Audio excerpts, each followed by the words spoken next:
I just felt like everyone on my floor would look at me, and that's all they could see about me. My name is Erica Lipinski, and I'm a sophomore at the SI Newhouse School of Public Communications. I identify as a friend, a daughter, a dancer, a fighter. I've been dancing since I was 5 years old. I've studied just about all styles, but point and ballet are my favorite. I enjoy it so much because my body is my instrument. It used to be a fun hobby, but now it's a way I cope with pain. It was my freshman year. I went to this bar for the first time because I just turned 18, and my friend said the first time you go, you want to be very intoxicated. We were in line waiting to get into this bar, and then I realized I didn't have my ID.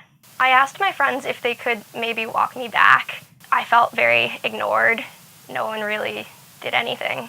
This one girl literally looked me in the eye and said, "Yeah, no one's going to do that for you."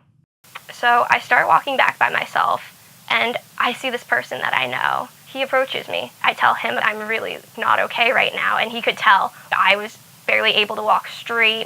We take the elevator upstairs, except he takes me back to his room instead of mine. I woke up the next morning feeling so many things: hurt, shock, and disbelief. But at the same time, I felt very numb to it all, because when I was younger, I was sexually abused almost every single day as a child.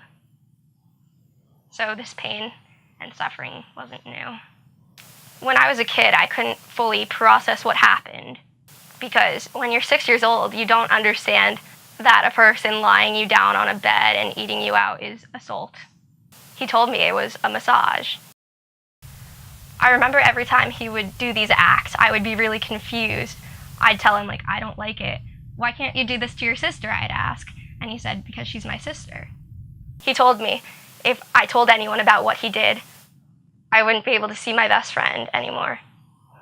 I thought I was still the same old Erica, but my friends all looked at me differently. Everyone on my floor looked at me differently. I live with these people, and I hate to admit it, but they kind of just pitied me, which I didn't like. They added me to their floor group chat. All tried to stop by my door to ask how I was doing, but I think it's just because they felt guilty about it. I felt like every time someone knocked on my door to check on me, it's just because they felt guilty about what they did, not because they genuinely cared about what happened to me, because they don't understand what that's like. At first, I was reluctant about whether or not to report it because I knew this person, and even though he really hurt me, I didn't want to ruin his life. A lot of people are afraid to report, in fact, because they're embarrassed about what happened or just scared. And they feel alone, which is really unfortunate because the amount of people that have reported being assaulted is already so high. I can't imagine how many of these cases also go unreported. So in the end, I decided to report it, but I chose to do that for me and no one else. I went to Title IX with our school, and they started a case for me.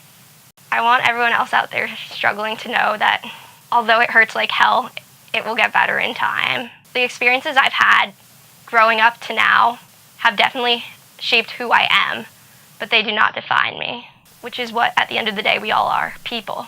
No matter their age, gender, sexual orientation, assault can happen to anyone, at any time, when they least expect it. But life just goes on.